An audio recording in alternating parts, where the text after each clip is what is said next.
안녕하세요 여러분, 공백입니다. 오늘은 휴가철에 읽기 좋은 도서를 모아서 여러분께 소개해 드리려고 갖고 왔어요. 오늘은 조금 그쳤지만 사실 얼마 전까지 비도 정말 많이 오고 아직은 조금 마음껏 나가다니기 힘든 시기잖아요.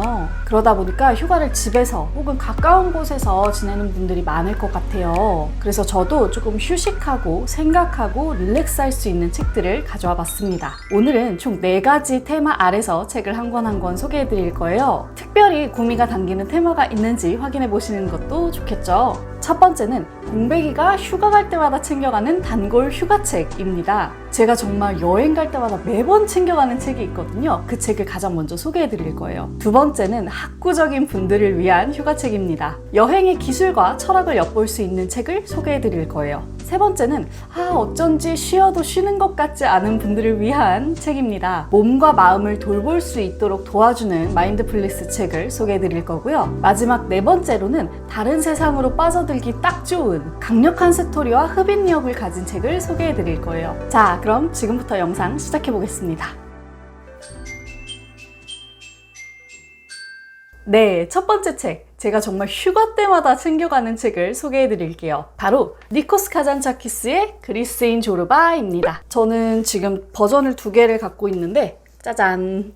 이 책은 너무너무 유명한 책이고 정말 많은 분들의 인생책이기도 하죠. 이 그리스인 조르바는요, 작가인 니코스 카잔차키스의 실제 경험을 바탕으로 쓰여진 책입니다. 화자인 나는 유산으로 상속받은 갈탄광을 개발하기 위해 크레타로 가던 중에 한 술집에서 조르바를 만나게 됩니다. 나는 책 읽고 글 쓰는 방법밖에 모르는, 즉 약간 책벌레 같은 사람인데요. 자신과 정반대되는 유형의 인간인 조르바에게 엄청난 매력을 느끼게 됩니다. 조르바는 그야말로 자유롭고 거칠고 생생하고 즉흥적인 사람이거든요. 이 둘은 함께 크레타에서 머물며 탄광을 개발하고 여자들을 만나고 각종 사건 사고를 겪게 됩니다. 이 과정에서 둘은 깊은 우정을 나누게 되고 주인공인 나는 조르바를 통해 생생한 삶의 모습을 느끼게 돼요. 이 조르바라는 캐릭터가 정말 생생하고 매력적이어서 저는 아직도 가장 좋아하는 캐릭터들 중 한 명으로 조르바를 꼽습니다. 또 크레타 섬에서 조르바와 사랑을 나누게 되는 오르탕스 부인도 진짜 좋아하고요. 아마 그 어떤 소설보다 이 캐릭터를 생생하게 잡아내고 있는 소설이 아닌가 싶어요. 제가 이 책을 휴가 때마다 가져가는 이유는 그 휴가철에 느낄 수 있는 어떤 그 자유로움과 홀가분함, 계절의 생생함을 조금 배가시키는 책이기 때문입니다. 또 어딘가 낯선 곳에 가서 무언가를 하기가 두려울 때, 좀 주저할 때 이 책의 조르바가 큰 용기가 되기도 해요. 저는 정말 많은 휴가를 이 책과 함께 했는데 그래서 어디를 갈 때가 되면 늘 이 책이 생각나더라고요. 여러분께서도 이번 휴가에 이 책이 주는 찬란한 매력과 생명력을 느껴보셨으면 좋겠습니다. 네, 다음 책은요.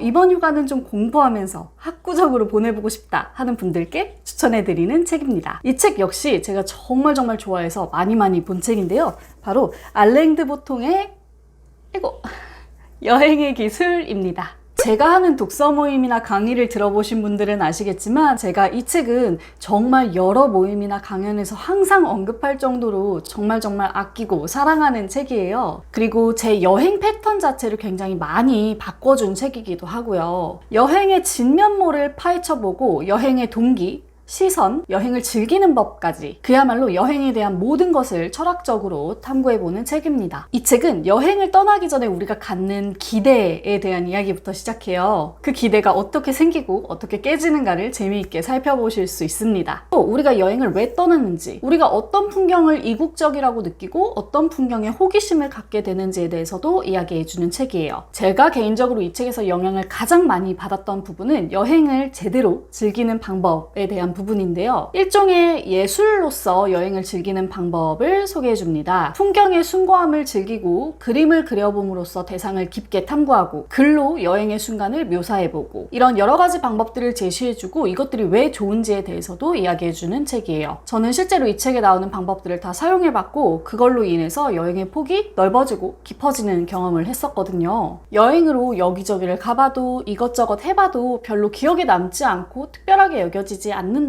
한 번쯤은 이 여행이라는 것의 진면모를 이것저것 탐구해보는 시간이 필요할 것 같아요. 그러기에 이 여행의 기술은 최고의 여행 철학서가 아닌가 싶습니다. 네, 아까 인트로에서도 말씀드렸지만 요즘같이 어수선한 때에는 집이나 혹은 가까운 곳에서 휴가를 보내시는 분들이 많을 것 같아요. 자, 그런데 쉬어도 뭔가 쉰 것 같지 않고 휴가를 보내도 뭔가 휴식한 것 같지 않은 기분이 드는 그런 분들이 계시거든요. 이런 경우에는 조금 더 체계적으로 휴식이라는 거에 대해서 생각해 볼 필요가 있어요. 그냥 편하게 누워있는 것 말고 정말 제대로 몸과 마음을 동시에 휴식하는 방법을 알고 있어야 합니다. 그래서 제가 고른 책, 디아 작가님의 1일 1명상 1평온입니다.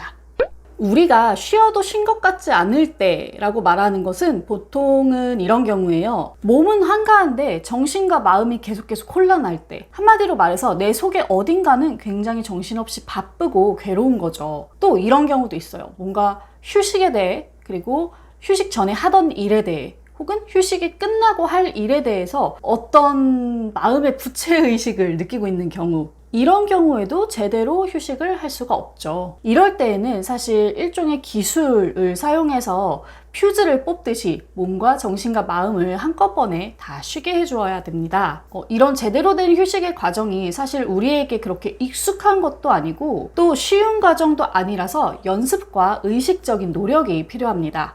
쉬는데도 노력을 해야 된다라고 말하면 조금 이상하게 들리실지 모르겠지만 정말로 이렇게 노력을 해야 의식적으로 몸과 마음 그리고 정신이 모두 평안한 상태가 되는 것 같아요. 제가 오늘 소개해드리는 1일 1명상 1평온이라는 책은 이 마인드풀리스를 일상 속에서 실행해 볼 수 있도록 도와주는 책입니다. 명상이론의 엑기스가 담긴 그런 글들을 살펴보실 수 있고 그와 더불어 일상 속에서 실천할 수 있는 30개의 마인드풀리스 기술이 담겨 있는 책이기도 해요. 제가 평소에도 명상이나 마인드풀리스에 관심이 굉장히 많잖아요. 그래서 어김없이 또 이 책을 사서 보게 됐는데 정말 마인드풀리스 관련 책들 중에서 손에 꼽힐 정도로 좋은 책이었어요. 이 책이 신기하게도 명상을 처음 접해보는 사람도 그리고 어느 정도 명상에 대해서 알고 있는 사람도 정말 끝까지 재미있게 읽을 수 있는 책이라는 겁니다. 제가 이 책 읽고 너무 좋아서 이 디아 작가님 책 전작들을 다 샀거든요. 제가 나중에 한번 또 소개해 드릴게요.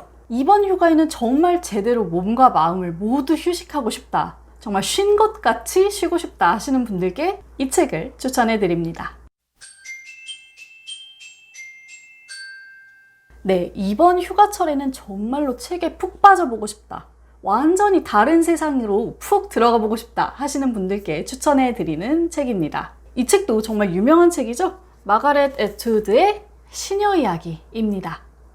이 책은 이번에 이렇게 예쁘게 세 단장한 세 버전 책이고요. 저는 예전에 이 버전으로 읽었어요. 9버전이죠. 이 시녀 이야기는 워낙 유명해서 지금 드라마도 있는 걸로 알고 있어요.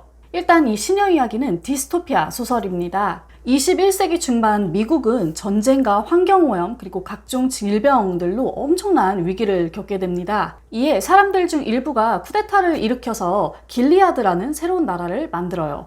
이 길리아드라는 곳이 정말 끔찍한 나라인데요. 특히 여성에게 굉장히 끔찍한 곳입니다. 이곳에서는 여성을 여러 계급으로 분류하고 그 중에서도 이 책의 주인공은 시녀라는 계급을 받아서 그에 맞는 임무를 수행하며 지내게 돼요. 이 시녀라는 계급은요, 이름도 소멸된 상태에서 고위층의 시중을 들고 이들의 성욕을 충족하거나 아이를 낳는 도구로 사용돼요. 이러한 충격적이고 파격적인 설정이 많은 독자들의 눈길을 끌었었죠. 이 길리아드 안에서 어떤 일들이 벌어지는지, 주인공과 주변 인물들이 어떻게 관계를 맺고 그 관계가 어떻게 되는지, 이런 이야기들을 정말 스릴 넘치게 읽어볼 수 있는 소설입니다. 사실 이 소설은 읽고 나면 조금 찝찝한 마음이 들기도 해요. 그렇지만 그마저도 이 소설의 스토리와 흡입력 덕분이니까요. 정말 한 2, 3일 정도 푹 빠져서 읽어볼 만한 책이라는 생각이 들어요. 더불어 말씀드리면 이 책의 후속작인 증언들이라는 책도 있습니다. 기존에 시녀 이야기를 이미 읽었던 분들은 그 책을 읽어보셔도 좋을 것 같고요. 그 증언들이라는 후속작도 마찬가지로 어마어마한 책이라고 하는데 저는 그 책을 선물을 받았는데도 아직도 읽어보질 못했네요. 나중에 읽게 되면 또 소개해 드릴게요.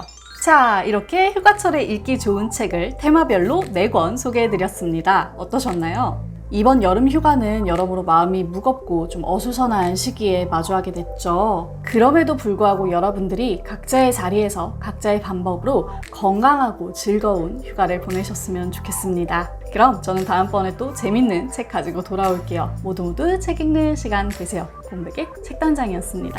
안녕.